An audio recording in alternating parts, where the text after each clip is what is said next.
This message is non-copyright. Duplication is encouraged. A number of years ago, in a Baptist church in Crystal Palace in southern London, the Sunday morning service was closing, and a stranger stood up at the back, raised his hand, he said, "Excuse me, Pastor, can I share a little testimony?" The pastor looked at his watch, he said, "You've got 3 minutes." And this man proceeded. He said, "I've just moved into this area. I used to live in another part of London. I came from Sydney in Australia. And just a few months back, I was visiting some relatives, and I was walking down George Street. You know where George Street is in Sydney? It runs from the business hub out to the Rocks, the colonial area. And he said, a strange little white-haired man stepped out of a shop doorway, put a pamphlet in my hand, and he said, "Excuse me, sir, are you saved? If you die tonight, are you going to heaven?" He said, I was astounded by those words. Nobody had ever told me that. I thanked him courteously, and all the way on British Airlines back to Heathrow, this puzzled me. I called a friend who lived in this new area where I'm living now, and thank God he was a Christian. He led me to Christ, and I'm a Christian, and I want a fellowship here. And Baptists love testimonies like it. Everyone applauded and welcomed him into the fellowship. That Baptist pastor flew to Adelaide in Australia the next week, and 10 days later, in the middle of a 3-day series in a Baptist church in Adelaide, a woman came to him for counseling, and he wanted to establish where she stood with Christ. And she said, "I used to live in Sydney. And just a couple of months back, I was visiting friends in Sydney, doing some last-minute shopping down George Street, and a strange little white-haired man, elderly man, stepped out of a shop doorway, offered me a pamphlet, and said, 'Excuse me, ma'am, are you saved? If you die tonight, are you going to heaven?'" She said, I was disturbed by those words. When I got back to Adelaide, I knew this Baptist church was on the next block from me, and I sought out the pastor, and he led me to Christ. So, sir, I'm telling you that I am a Christian. Now, this London pastor was now very puzzled. Twice, within a fortnight, he'd heard the same testimony. He then flew to preach in the Mount Pleasant Baptist Church in Perth. And when his teaching series was over, the senior elder of that church took him out for a meal. And he said, "Mate, how'd you get saved?" He said, "I grew up in this church from the age of 15 through Boys Brigade. Never made a commitment to Jesus, just hopped on the bandwagon like everybody else. And because of my business ability, grew up to a place of influence. I was on a business outing in Sydney just 3 years ago, and an obnoxious, spiteful little man stepped out of a shop doorway, offered me a religious pamphlet, cheap junk, and accosted me with a question. 'Excuse me, sir, are you saved? If you die tonight, are you going to heaven?' He said, I tried to tell him I was a Baptist elder. He wouldn't listen to me. He said, I was seething with anger all the way home on Qantas to Perth. He said, I told my pastor thinking he would sympathize with me, and my pastor agreed. He had been disturbed for years, knowing that I didn't have a relationship with Jesus, and he was right. And my pastor led me to Jesus just 3 years ago."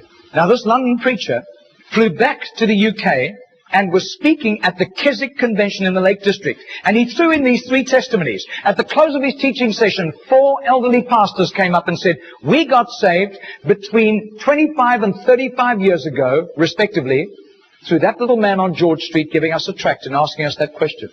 He then flew the following week to a similar Keswick Convention in the Caribbean, to missionaries.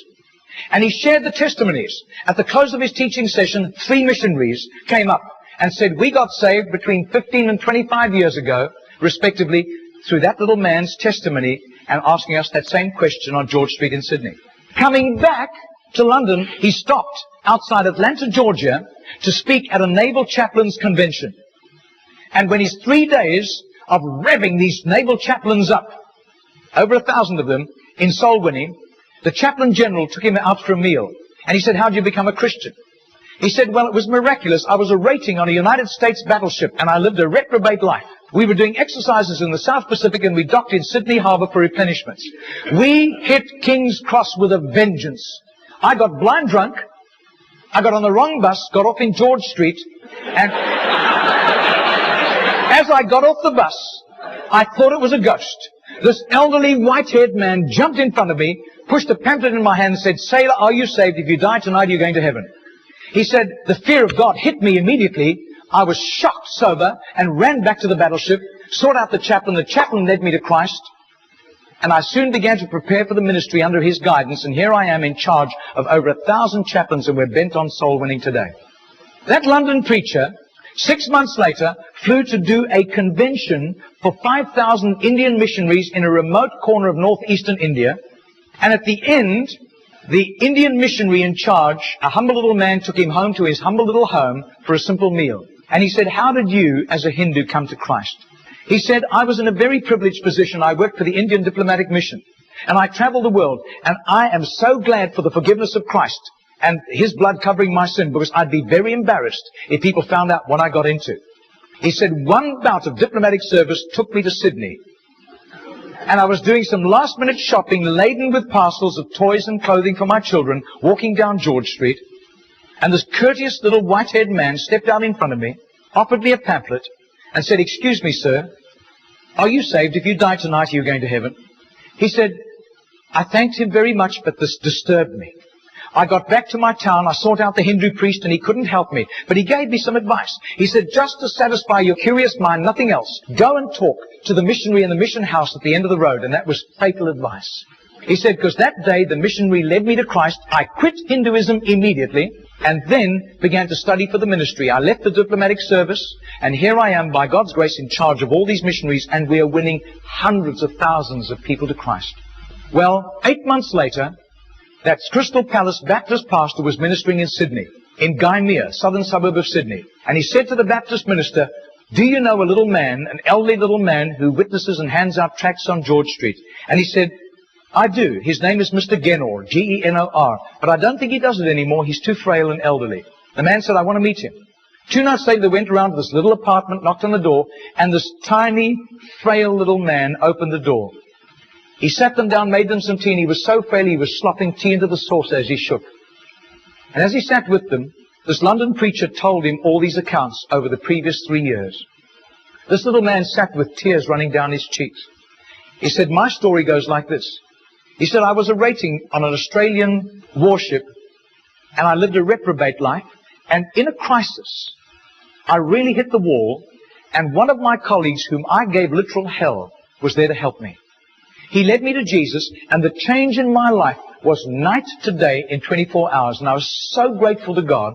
I promised God that I would share Jesus in a simple witness with at least 10 people a day, as God gave me strength. Sometimes I was ill, I couldn't do it, but I made up for it for other times. I wasn't paranoid about it, but I have done this for over 40 years, and in my retirement years, the best place was on George Street. There were hundreds of people. I got lots of rejections.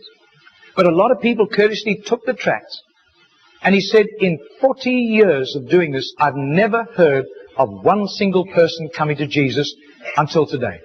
Do you know, I would say that has to be commitment. That has to be just sheer gratitude and love for Jesus to do that, not hearing of any results. Margarita did a little count.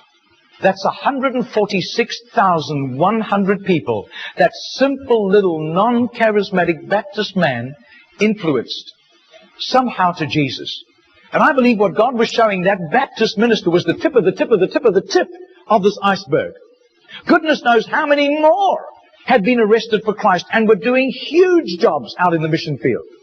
Mr. Genor died 2 weeks later. And can you imagine the reward he went home to in heaven? I doubt if his face would ever have appeared on Charisma magazine. I doubt if there would ever have been a write-up with a photograph in Billy Graham's Decision magazine, as beautiful as those magazines are. Nobody except a little group of Baptists in southern Sydney knew about Mr. Genor. But I'll tell you, his name was famous in heaven. Heaven knew Mr. Genor. And you can imagine the welcome and the red carpet and the fanfare he went home to when he arrived in glory.